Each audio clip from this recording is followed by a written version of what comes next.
Capítulo 28 O despertar. E fechar a brecha.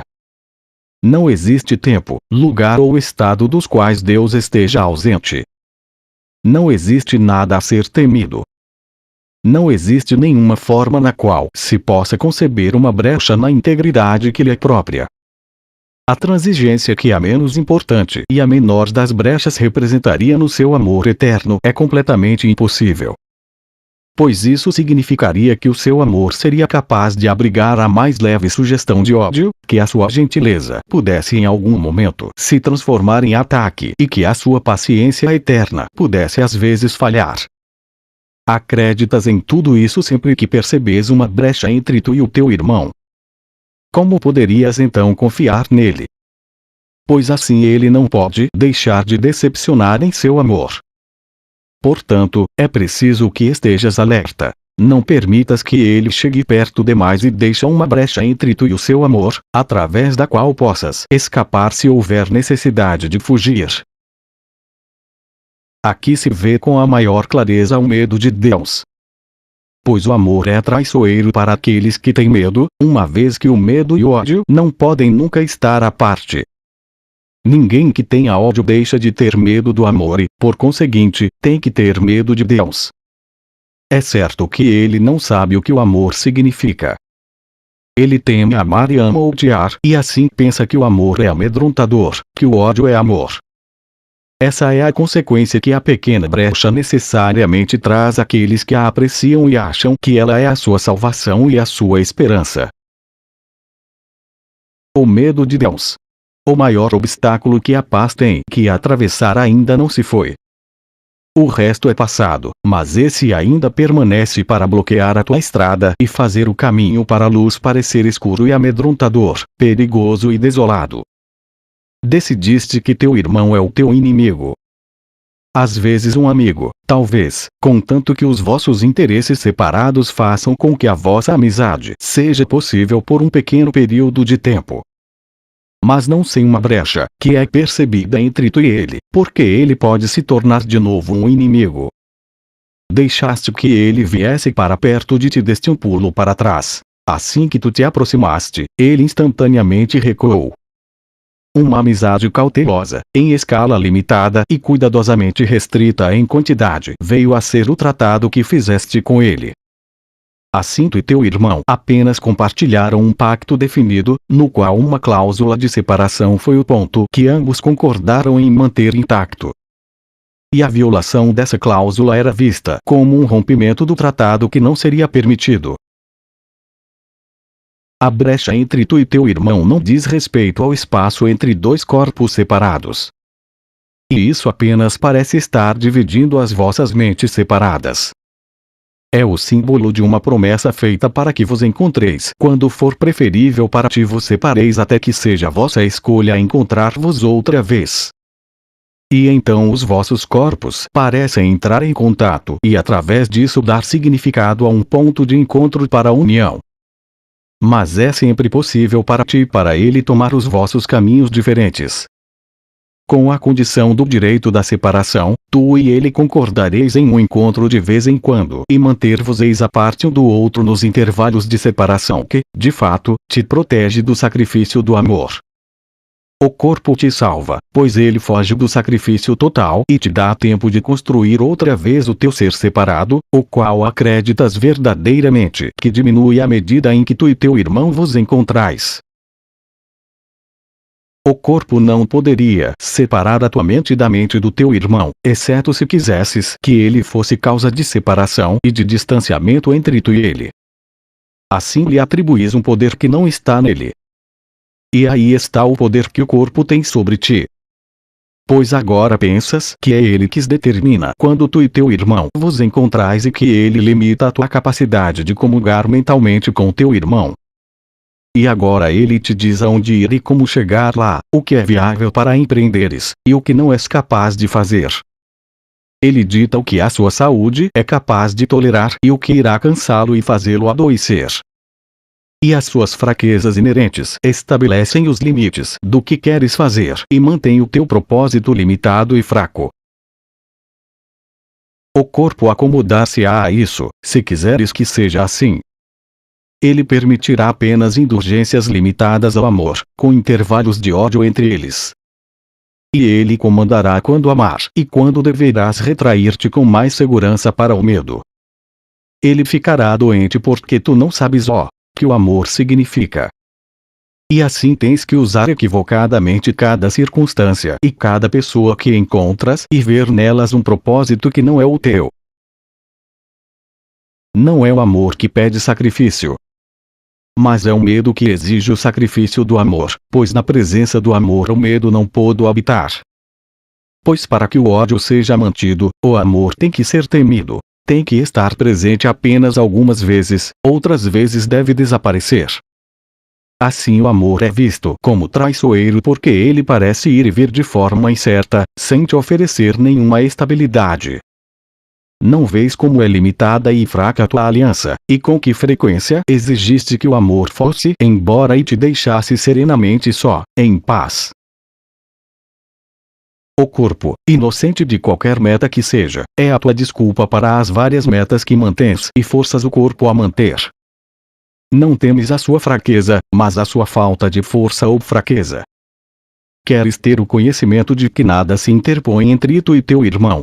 Queres saber que não existe nenhuma brecha atrás da qual possas te esconder. Há um choque que vem àqueles que aprendem que o seu Salvador já não é mais seu inimigo.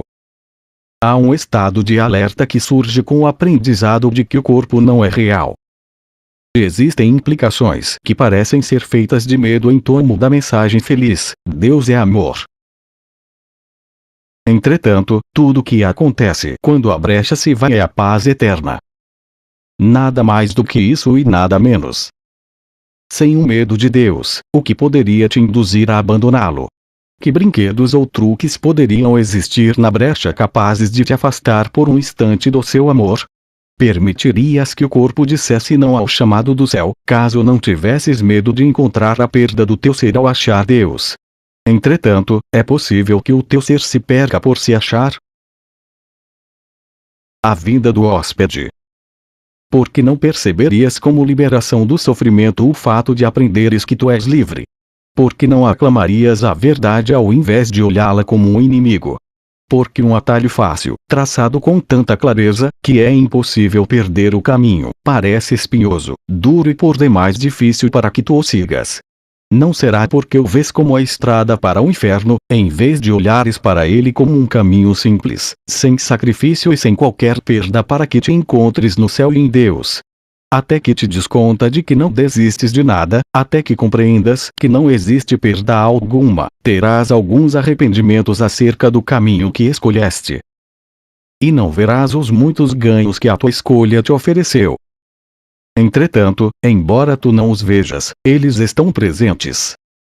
O que os causou teve efeitos, e eles não podem deixar de estar presentes onde a sua causa introduziu-se.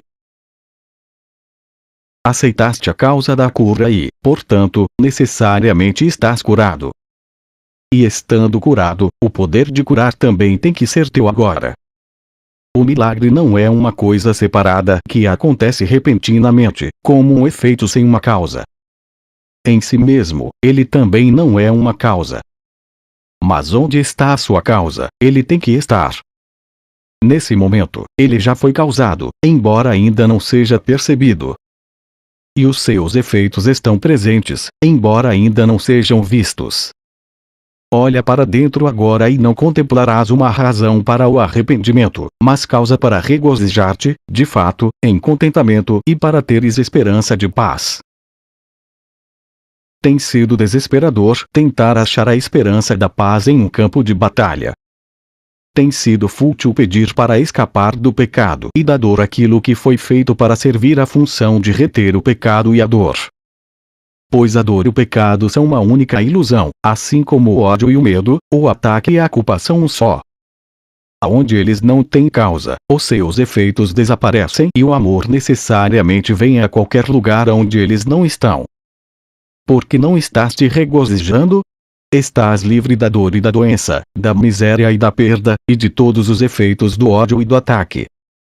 A dor não mais é tua amiga, a culpa não é mais teu Deus, e deverias dar boas-vindas aos efeitos do amor. O teu hóspede veio. Tu convidaste e ele veio. Não o ouviste entrar, pois não lhe deste as boas-vindas totalmente. No entanto, as suas dádivas vieram com ele. Ele as depositou aos teus pés, e agora te pede que olhes para elas e as recebas como tuas. Ele necessita da tua ajuda para dá-las a todos os que caminham à parte, acreditando que estão separados e sozinhos. Eles serão curados quando aceitares as tuas dádivas, porque o teu hóspede dará boas-vindas a todos, cujos pés tiverem tocado a terra santa na qual tu estás e onde as suas dádivas para eles foram depositadas. Não vês quanto podes dar agora devido a tudo o que recebeste. Entretanto, aquele que entrou apenas espera que venhas para onde o convidaste a estar. Não existe nenhum outro lugar onde ele possa achar o seu anfitrião, nem onde o seu anfitrião possa encontrá-lo. E em nenhum outro lugar as suas dádivas de paz e de alegria podem ser recebidas, e toda a felicidade que a sua presença traz pode ser obtida. Pois elas estão onde aquele que as trouxe consigo está, para que possam ser tuas. Não podes ver o teu hóspede, mas podes ver as dádivas que ele trouxe. E quando olhares para elas acreditarás que a sua presença tem que estar lá. Pois o que és capaz de fazer agora não poderia ser feito sem a graça e o amor que a sua presença contém.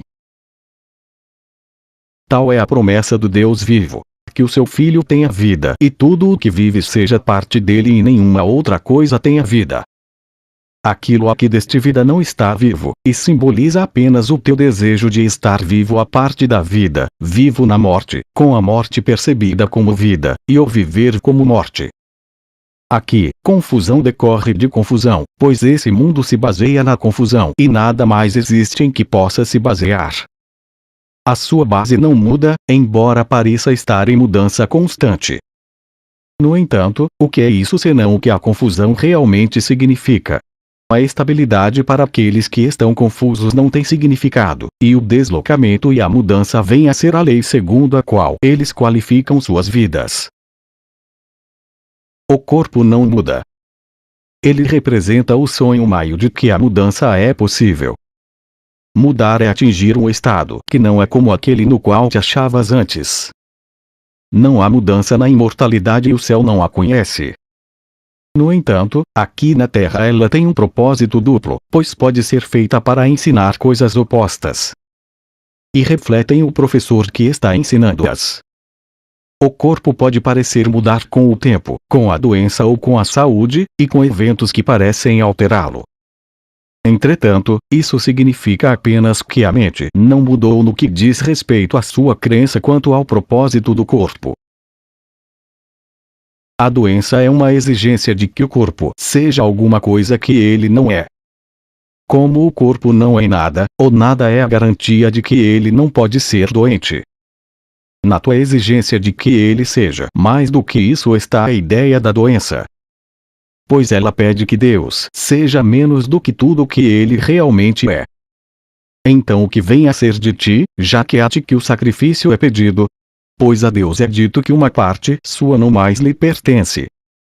Deus tem que sacrificar o teu ser, e no seu sacrifício tu te fazes maior e Deus é diminuído por ter te perdido. E o que é retirado de Deus vem a ser o teu Deus, protegendo-te de ser parte dele. O corpo, ao qual se pede que seja um Deus, será atacado porque o fato de que ele não é nada não foi reconhecido. E, desse modo, ele parece ser algo com poder em si mesmo. Sendo alguma coisa, ele pode ser percebido e imaginado como algo que sente e age, e te mantém em suas garras como um prisioneiro para ele mesmo. E ele pode falhar em ser aquilo que exigiste que ele fosse. E tu o odiarás pela sua pequenez, sem ter em mente que o fracasso não está no fato de que ele não é mais do que deveria ser, mas só no teu fracasso em perceber que ele não é nada. No entanto, o fato do corpo não ser nada é a tua salvação, da qual queres fugir. Sendo considerado como alguma coisa, pede-se ao corpo que seja inimigo de Deus, substituindo o que ele é por pequenez, limitação e desespero. É a perda de Deus que tu celebras quando contemplas o corpo como uma coisa que amas, ou quando olhas para ele como algo que odeias. Pois se ele é a soma de todas as coisas, então, o que não está nele não existe, e a sua completeza é a nulidade do teu corpo. O teu Salvador não está morto e nem ele habita naquilo que foi construído como um templo à morte. Ele vive em Deus, e é isso que faz dele um Salvador para contigo, e somente isso. A nulidade do corpo do teu Salvador libera o teu da doença e da morte. Pois o que é teu não pode ser mais nem menos do que o que é seu. As testemunhas de Deus. Não condenes o teu Salvador porque ele pensa que é um corpo. Pois além dos seus sonhos, está a sua realidade. Mas, primeiro ele tem que aprender que é um Salvador, antes de poder lembrar-se do que ele é. E não pode deixar de salvar quem quer ser salvo. A sua felicidade depende de te salvar. Pois quem é Salvador senão aquele que te dá a salvação? Assim ele aprende que a salvação tem que sua para poder dá-la. A não ser que ele a dê, não saberá que a tem, pois o dar é a prova do terça-feira. Só aqueles que pensam que Deus é diminuído pela sua força podem deixar de compreender que isso tem que ser assim. Pois quem poderia dar a não ser que tivesse, e quem poderia perder por dar o que não pode deixar de aumentar através da doação? Pensas que o Pai perdeu a si mesmo quando te criou? Que ele veio a ser fraco porque compartilhou o seu amor? Tornou-se ele incompleto pela tua perfeição? Ou tu és a prova de que ele é perfeito e completo? Não negues ao Pai a sua testemunha no sonho que o seu filho prefere a sua própria realidade. Ele tem que ser o salvador do sonho que fez para que possa ficar livre dele. Ele tem que ver um outro não como um corpo, mas em unidade com ele, sem a parede que o mundo construiu para manter à parte todas as coisas vivas que não sabe que vivem. Dentro do sonho dos corpos e da morte existe ainda um tema verdadeiro, talvez não mais do que uma diminuta fagulha, um espaço de luz criado na escuridão onde Deus ainda brilha. Tu não podes despertar a ti mesmo. Entretanto, podes te permitir ser acordado. Podes não ver os sonhos do teu irmão. Tu és capaz de perdoar as suas ilusões tão perfeitamente, que ele venha a ser o salvador dos teus sonhos. E à medida em que o vês brilhando no espaço de luz onde Deus habita dentro da escuridão, verás que o próprio Deus está presente onde está o corpo do teu irmão. Diante dessa luz, o corpo desaparece do mesmo modo que as sombras pesadas têm que dar lugar à luz. A escuridão não pode escolher que ele permaneça. A vinda da luz significa que ele se foi. Na glória, então, tu verás o teu irmão e compreenderás o que realmente preenche a brecha que há tanto tempo é percebida como aquilo que vos mantinha à parte. Lá, no seu lugar, a testemunha de Deus estabeleceu o caminho gentil da benignidade para com o Filho de Deus. Aquele a quem perdoas é dado o poder de perdoar as tuas ilusões. Pela tua dádiva de liberdade, a liberdade te é dada. Abre espaço para o amor, que tu não criaste, mas que és capaz de estender. Na terra isso significa perdoar o teu irmão para que as trevas possam ser suspensas da tua mente.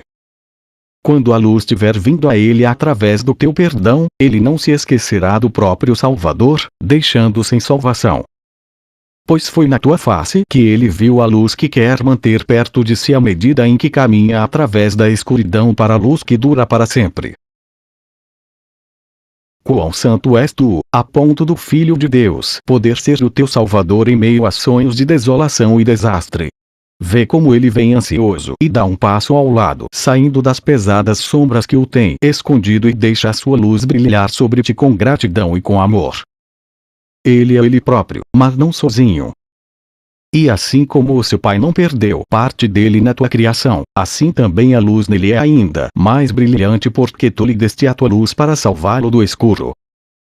E agora a luz em ti tem que ser tão brilhante quanto aquela que brilha nele. Essa é a centelha que brilha dentro do sonho para que possas ajudá-lo a despertar e estejas certo de que os seus olhos despertos descansarão em ti. e na sua feliz salvação, tu és salvo. Os papéis nos sonhos. Acreditas que a verdade pode ser feita de apenas algumas ilusões. Ilusões são sonhos porque não são verdadeiras. A falta da verdade, que é igual em todas as ilusões, vem a ser a base para o milagre, que significa que compreendeste que sonhos são sonhos e que o escapar não depende do sonho, mas só do despertar. Seria possível manter alguns sonhos e despertar de outros? A escolha não se faz entre os sonhos que se deve manter, mas apenas se queres viver nos sonhos ou se queres despertar. Assim é que o milagre não escolhe alguns sonhos para deixar intocados por sua beneficência. Não podes sonhar alguns sonhos e despertar de outros, pois ou estás dormindo ou estás desperto. E o sonhar só se dá em um desses dois casos. Os sonhos dos quais pensas gostar te atrasam tanto quanto aqueles nos quais o medo é visto. Pois cada sonho não é senão um sonho de medo, não importa que forma pareça tomar. O medo é visto dentro, fora, ou em ambos os lugares. Ou pode estar disfarçado em uma forma agradável. Mas nunca está ausente do sonho, pois o medo é a matéria-prima dos sonhos, da qual todos são feitos. A sua forma pode mudar, mas não podem ser feitos de nenhuma outra coisa. O milagre seria, de fato, traiçoeiro se permitisse que continuasses amedrontado por não teres reconhecido o medo. Nesse caso, não estarias disposto a despertar e o milagre prepara o caminho para o despertar. Na forma mais simples, pode-se dizer que o ataque é uma resposta à função que não é cumprida, assim como tu a percebes. Ela pode estar em ti ou em alguma outra pessoa, mas aonde quer que seja percebida, lá será atacada. A depressão ou a agressão tem que ser o tema de todos os sonhos, pois são feitos de medo. O leve disfarce de prazer e de alegria no qual podem estar embrulhados apenas encobre ligeiramente a massa pesada de medo que é o seu núcleo. E é isso o que o milagre percebe e não o invólucro no qual está preso. Quando estás com raiva, não é porque alguém falhou em cumprir a função que tu lhe atribuíste. E isso não vem a ser a razão pela qual o teu ataque é justificado. Os sonhos dos quais pensas que gostas são aqueles nos quais as funções que atribuíste foram cumpridas, as necessidades que estabeleceste para ti foram preenchidas. Não importa se são preenchidas ou simplesmente se tu as queres. É da ideia que elas existem que o medo surge. Os sonhos não são mais ou menos queridos. Ou são desejados ou não são. E cada um representa alguma função que atribuíste, alguma meta que um evento, um corpo ou alguma coisa deveria representar e deveria conseguir para ti. Se isso tem sucesso, pensas que gostas do sonho. Se falha, pensas que o sonho é triste. Mas o fato de ser bem-sucedido ou de falhar não é o seu núcleo, mas apenas a fina embalagem. Como os teus sonhos viriam a ser felizes se tu não fosses aquele que atribui o papel adequado a cada figura que o sonho contém? Pessoa alguma pode falhar, a não ser em relação à ideia que tu fazes dela e não existe traição exceto nisso. O núcleo dos sonhos que o Espírito Santo dá nunca é um núcleo de medo. As embalagens podem não parecer mudar, mas o que elas significam mudou porque estão cobrindo outra coisa. As percepções são determinadas pelo seu propósito, nisso elas parecem ser aquilo para que servem. Uma figura de sombra que ataca vem a ser um irmão te dando uma chance de ajudar, se essa vem a ser a função do sonho. E sonhos de tristeza são assim convertidos em alegria. Para que serve o teu irmão? Tu não sabes, porque a tua própria função é obscura para ti.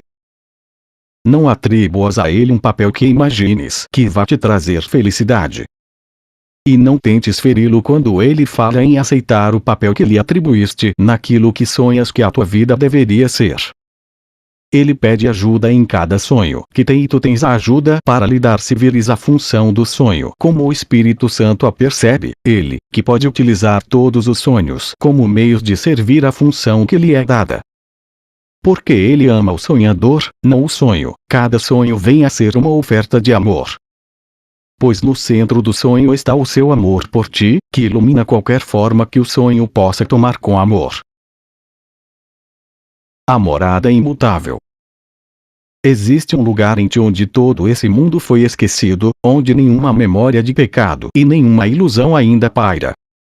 Existe um lugar em ti que o tempo deixou, no qual os ecos da eternidade são ouvidos. Existe um lugar de descanso tão quieto que nenhum som, a não ser um hino ao céu, se eleva para alegrar Deus Pai e Deus Filho. Onde ambos habitam, eles são lembrados. E onde eles estão, está o céu e a paz.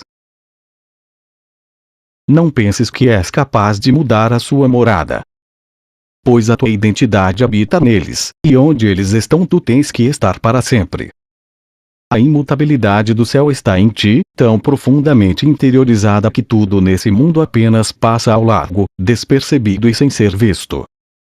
A infinidade serena da paz sem fim te cerca gentilmente em seu abraço suave, tão forte e quieta, tão tranquila no poder do seu Criador, que nada é capaz de invadir o sagrado Filho de Deus no seu interior. Aqui está o papel que o Espírito Santo dá a ti, que esperas pelo Filho de Deus e queres contemplá-lo desperto e alegrar-te. Ele é uma parte de ti, tu és uma parte dele, porque ele é o filho do seu Pai, e não por nenhum outro propósito que possas ver nele. Nada te é pedido, apenas que aceites o imutável e o eterno que habitam nele, pois lá está a tua identidade. A paz em ti só pode ser achada nele. E cada pensamento de amor que ofereces a ele apenas te aproxima do teu despertar para a paz eterna e a alegria sem fim. Esse sagrado Filho de Deus é como tu, o espelho do amor do seu Pai por ti. É ele que faz lembrar com suavidade o amor do seu Pai pelo qual ele foi criado, e que ainda habita nele tanto quanto em ti. Fica muito quieto e ouve a voz de Deus nele e permite que ela te diga qual é a sua função. Ele foi criado para que tu pudesses ser íntegro, pois só o que é completo pode ser uma parte da completeza de Deus, que te criou. O Pai não te pede nenhuma dádiva a não ser que tu vejas em toda a criação apenas a glória brilhante da sua dádiva para ti. Eis aqui o seu Filho, a sua dádiva perfeita, no qual seu Pai brilha para sempre, e a quem toda a criação é dada como se fosse propriamente sua. Porque ele a tem, ela te é dada e onde ela está nele, tu contemplas a tua paz. A quietude que te cerca habita nele, e dessa quietude vêm os sonhos felizes nos quais as tuas mãos e as suas estão unidas em inocência. Estas não são mãos que se agarram em sonhos de dor. Elas não seguram nenhuma espada, pois soltaram os seus apegos em relação a qualquer vã ilusão do mundo. E estando vazias, em vez de ilusões, elas recebem a mão de um irmão na qual se encontra a completeza. Se tu apenas conhecesses a meta gloriosa que está além do perdão, não ficarias preso a nenhum pensamento, por mais leve que fosse o toque do mal aparentemente presente nele. Pois compreenderias o quanto é grande o custo de manter qualquer coisa que Deus não tenha dado em mentes capazes de dirigir as mãos para abençoar e conduzir o Filho de Deus à casa de seu Pai. Tu não queres ser um amigo para com aquele que foi criado pelo seu Pai como a sua própria casa. Se Deus o estima como alguém digno dele próprio, tu atacarias com mãos de ódio? Quem tocaria o próprio céu com mãos ensanguentadas esperaria achar a paz celestial? O teu irmão pensa que segura a mão da morte. Não acredites nele. Mas, em vez disso, aprendas como tu és bem-aventurado, tu que és capaz de liberá-lo simplesmente oferecendo-lhe a tua. Um sonho te é dado no qual ele é o teu salvador, não o teu inimigo no ódio. A ti é dado um sonho no qual tu perdoaste por todos os seus sonhos de morte, um sonho de esperança que tu compartilhas com ele em vez de sonhar sonhos de ódio, maus e separados. Por que é que parece ser tão difícil compartilhar esse sonho? Porque, a não ser que o Espírito Santo dê ao sonho a função que lhe é devida, ele foi feito para o ódio e irá continuar a serviço da morte. Qualquer forma que tome, de alguma maneira chama a morte. e aqueles que servem ao Senhor da Morte vieram fazer o seu culto em um mundo separado, cada um com sua diminuta lança e espada enferrujadas para manter suas antigas promessas à morte. Tal é o núcleo de medo em cada sonho que foi mantido à parte, para não ser usado por ele, que vê uma função diferente para cada sonho.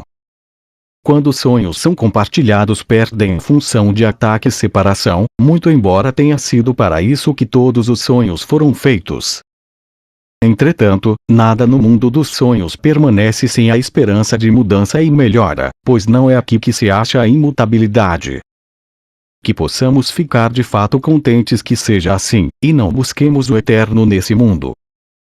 Sonhos de perdão são um meio de dar um passo para fora do sonhar de um mundo que está fora de ti mesmo.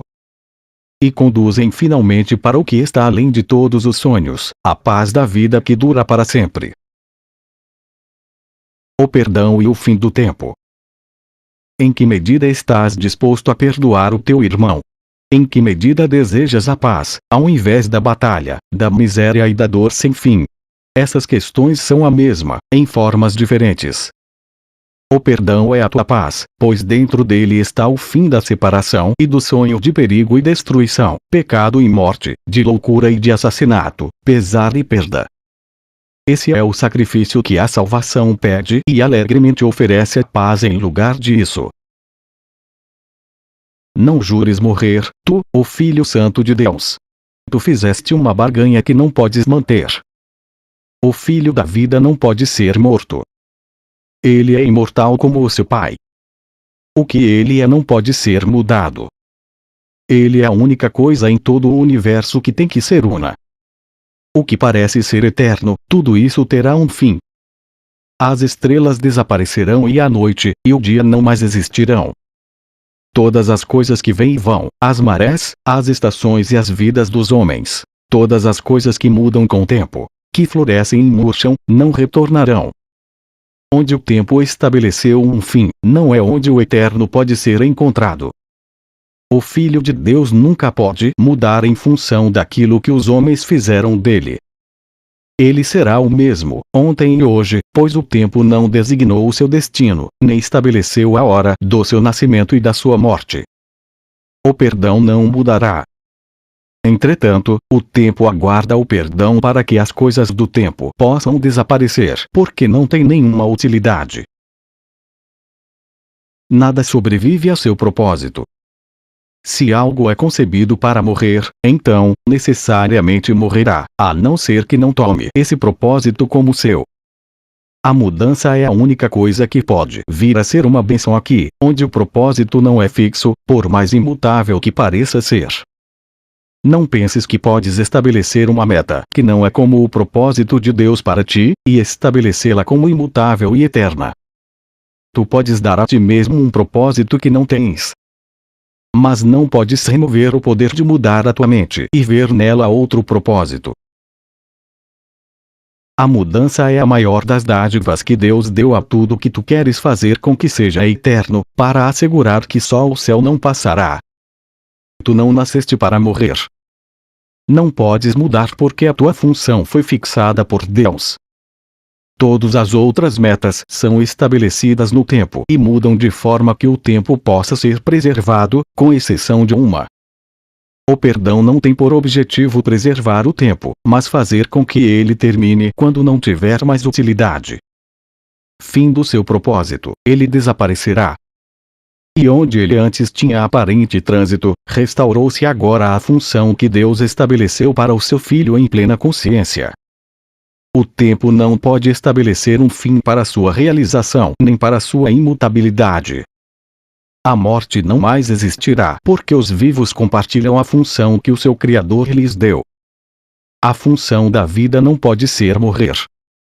Tem que ser a extensão da vida, para que ela seja uma só para todo sempre, sem fim.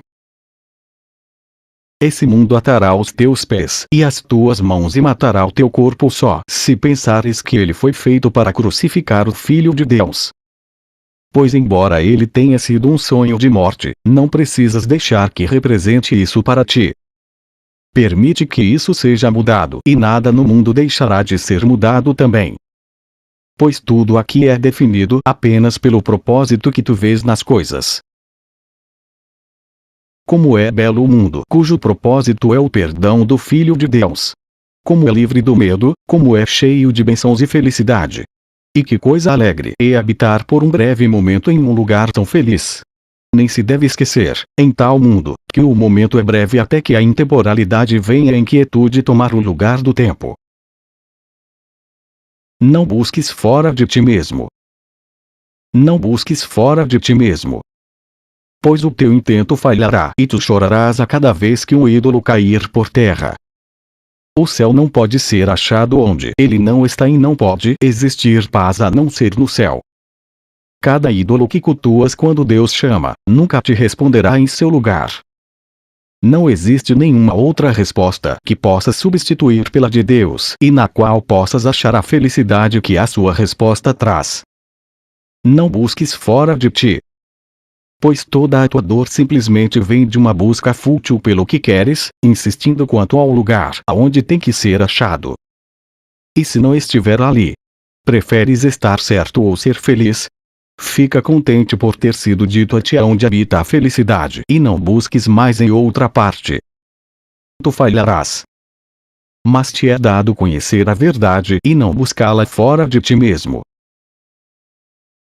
Ninguém que venha aqui deixa de ter ainda esperança, alguma ilusão remanescente, ou algum sonho de que haja alguma coisa fora dele próprio que lhe trará felicidade e paz. Se todas as coisas estão nele, isso não pode ser assim. E, portanto, com a sua vinda, ele nega a verdade a respeito de si mesmo e busca algo que seja mais do que tudo, como se uma parte do todo estivesse separada e pudesse ser achada onde todo o resto não está. Esse é o propósito que ele concede ao corpo, que o corpo busque aquilo que falta a ele, e lhe dê aquilo que o faz completo.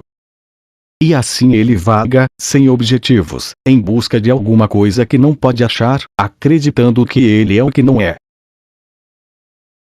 A ilusão remanescente o impelirá a buscar milhares de ídolos e outros milhares além desses.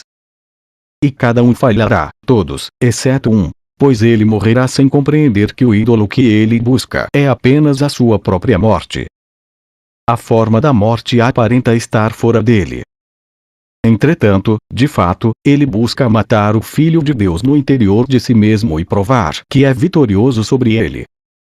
Esse é o propósito que cada ídolo tem, pois esse é o papel que lhe é atribuído e esse é o papel que não pode ser cumprido. Sempre que tentas alcançar uma meta segundo a qual a melhoria do corpo é colocada como a meta principal, estás tentando trazer para ti a tua própria morte. Pois acreditas que podes sofrer devido à falta, e falta é morte. Fazer sacrifícios é desistir e assim ficar sem, tendo sofrido a perda. E por essa desistência abre-se mão da vida. Não busques fora de ti mesmo. A busca implica em não seres íntegro por dentro e tens medo de olhar para a tua própria devastação, preferido buscar o que és fora de ti mesmo. Ídolos têm que cair, porque não têm vida e o que é sem vida é um sinal de morte. Tu vieste para morrer e que mais poderias esperar se não perceber os sinais da morte que buscas? Nenhuma tristeza e nenhum sofrimento proclamam outra mensagem que não seja o encontro de um ídolo que representa uma paródia da vida, que por não ter vida é realmente a morte concebida como algo real ao qual se atribui forma viva.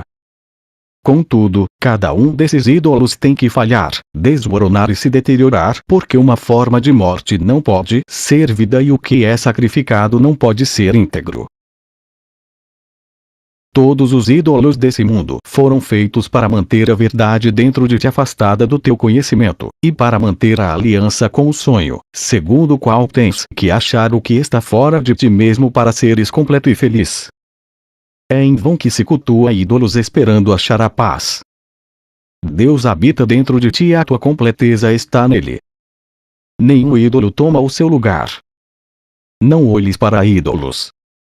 Não busques fora de ti mesmo. Vamos esquecer o propósito que foi dado ao mundo pelo passado. Pois de outra forma, o futuro será como o passado, não mais do que uma série de sonhos deprimentes nos quais todos os ídolos falam a ti, um por um, e tu vês a morte e o desapontamento em toda a parte. Para mudar tudo isso e abrir uma estrada de esperança e de liberação dentro daquilo que aparentava ser um círculo sem fim de desespero, tu apenas necessitas decidir que não sabes qual é o propósito do mundo. Tu lhe dás metas que ele não tem e dessa forma decides para que ele serve. Tentas ver nele um lugar de ídolos achados fora de ti mesmo, com o poder de fazer com que o que está dentro seja completo, dividindo o que tu és entre os dois. Tu escolhes os teus sonhos, pois são que desejas, percebidos como se tivessem sido dados a ti. Os teus ídolos fazem o que queres que façam e têm o poder que tu lhes atribuis. E tu os persegues em vão no sonho, porque queres o seu poder para ti. Entretanto, onde estão os sonhos senão em uma mente adormecida? E é possível que um sonho tenha sucesso em fazer com que o retrato que ele projeta fora de si mesmo seja real. Economiza tempo, meu irmão, aprende para que o tempo serve.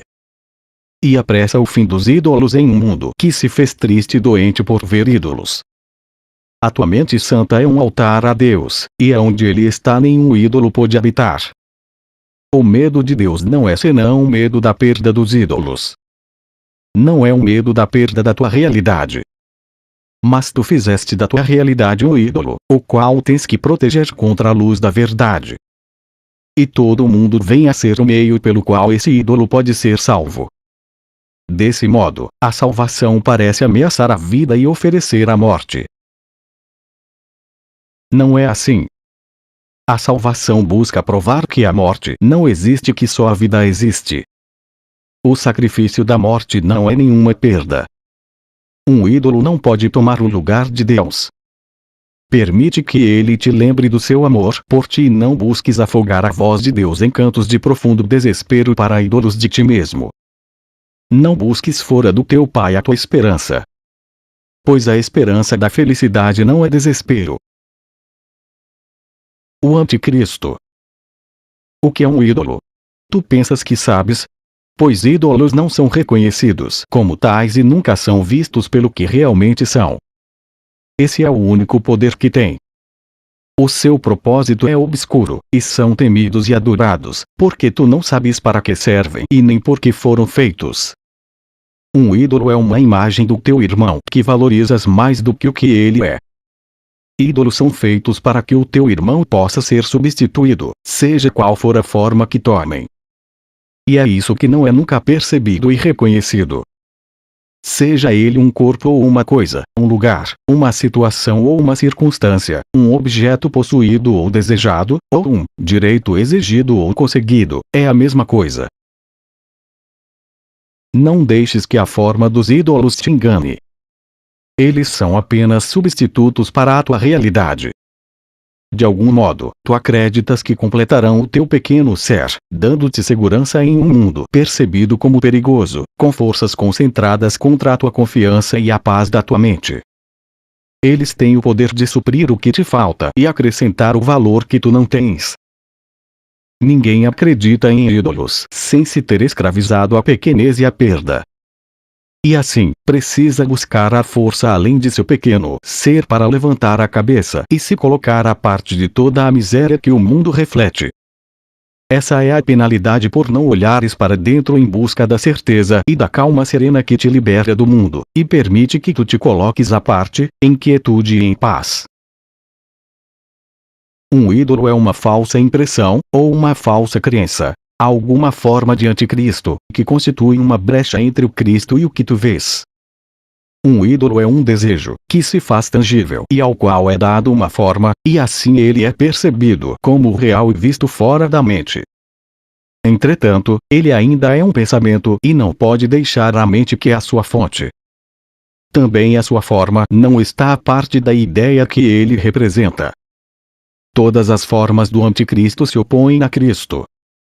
E caem diante da sua face como um véu escuro que parece se fechar separando-te dele e deixando-te sozinho na escuridão. Contudo, a luz está lá. Uma nuvem não apaga o sol. e nenhum véu é capaz de banir aquilo que ele parece separar, assim como não é capaz de escurecer nem por 1 milímetro a luz em si mesma. Esse mundo de ídolos é um véu por cima da face de Cristo, porque o seu propósito é separar o teu irmão de ti. Um propósito escuro e amedrontador, contudo não passa de um pensamento sem o poder de mudar uma folha de grama de uma coisa viva em um sinal de morte. A sua forma não está em parte alguma, pois a sua fonte habita dentro da tua mente, onde Deus não habita. Onde é esse lugar no qual aquilo que está em toda parte foi excluído e é mantido à parte? Que mão poderia se levantar para bloquear o caminho de Deus? De quem é a voz que poderia exigir que ele não entrasse? Aquilo que se crê mais do que tudo não é algo capaz de te fazer tremer e te encolher por medo. O inimigo de Cristo não está em lugar nenhum. Ele jamais pode tomar uma forma na qual seja real. O que é um ídolo? Nada. É preciso que se acredite nele antes que ele pareça vir à vida, e a ele tem que ser dado poder através do qual possa ser temido. A sua vida e poder são dádivas daquele que acredita nele, e é isso o que o milagre devolve àquele que tem vida e poder dignos da dádiva do céu e da paz eterna. O milagre não restaura a verdade, pois o véu que está entre eles não apagou a luz. Ele meramente levanta o véu e permite que a verdade brilhe a descoberto, sendo que é. Ela não necessita de crença alguma para ser ela mesma, pois foi criada e assim é. Um ídolo é estabelecido pela crença, e quando ela é retirada, o ídolo morre.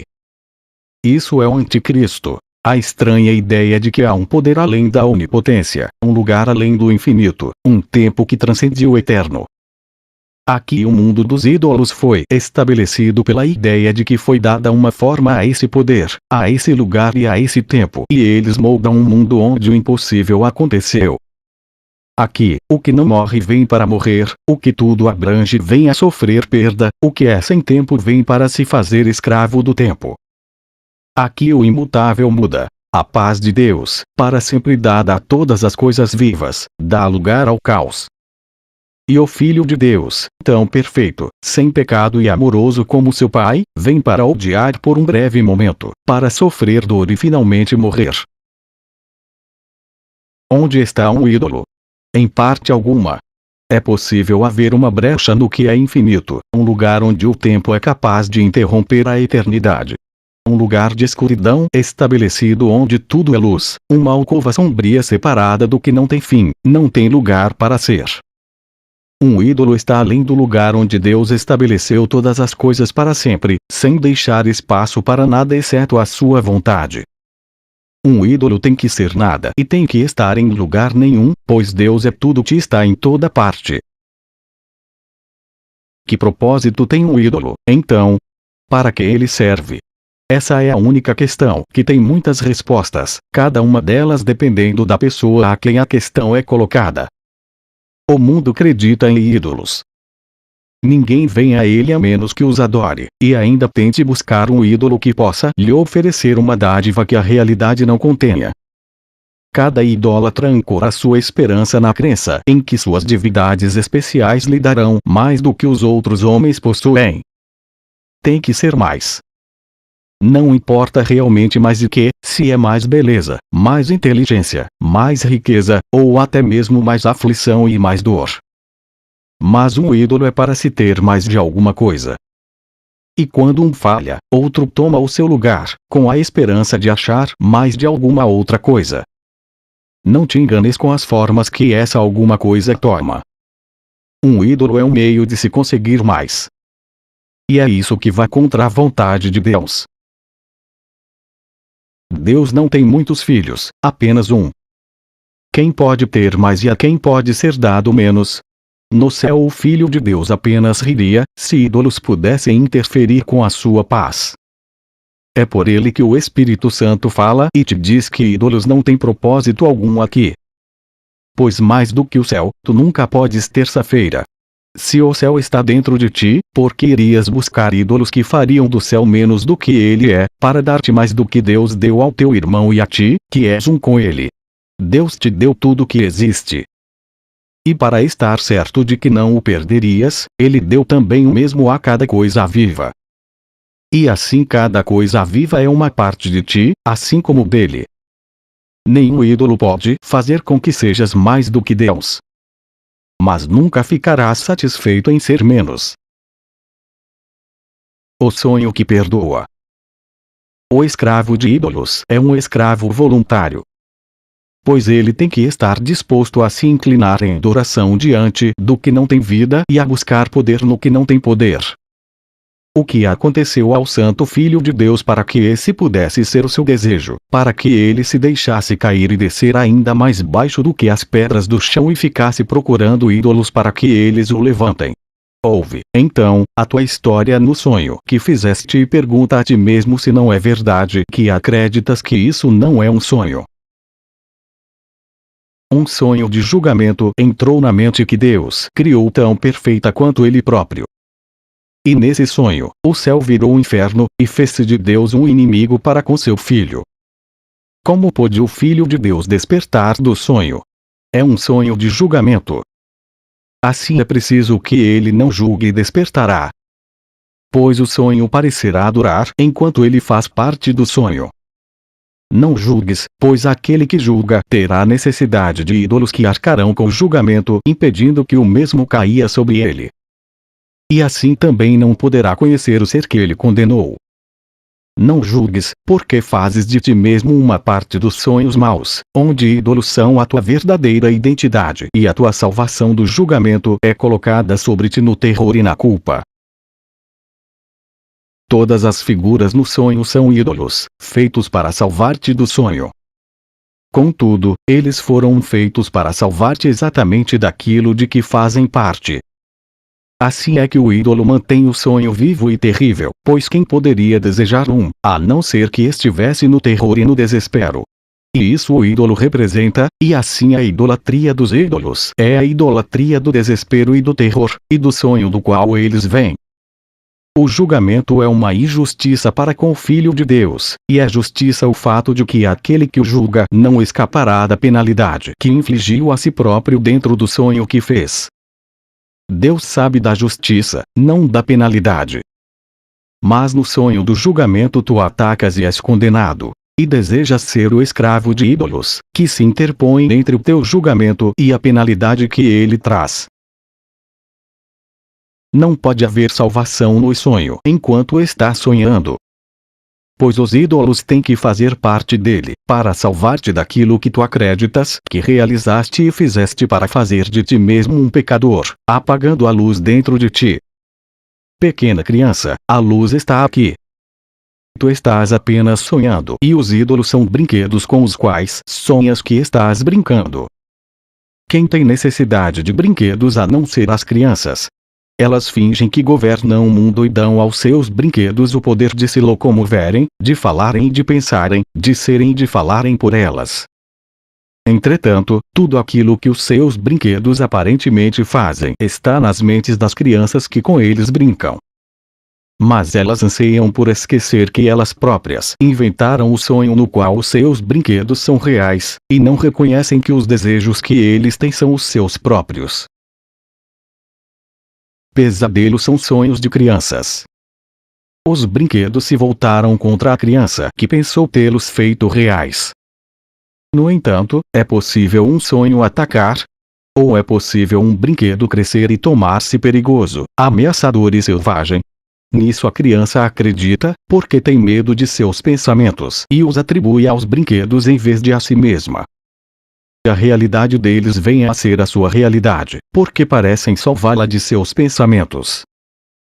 Contudo, eles mantêm os seus pensamentos vivos e reais, só que vistos fora dela, onde podem voltar-se contra ela, pela traição que ela faz a eles. Ela pensa que necessita deles para poder escapar dos próprios pensamentos, porque pensa que os seus pensamentos são reais. E assim ela faz de qualquer coisa um brinquedo, para fazer com que o seu mundo permaneça fora dela e brincar de ser apenas uma parte dele. Há uma época em que a infância deveria passar e acabar para sempre. Não busques reter os brinquedos das crianças. põe todos de lado, pois já não necessitas deles. O sonho do julgamento é um jogo de criança, no qual a criança vem a ser o pai, poderoso, mas com o pouco juízo de uma criança. O que a fere é destruído, o que a ajuda, abençoado. Mas isso é julgado do mesmo modo como julga uma criança, que não sabe o que fere e o que irá curar.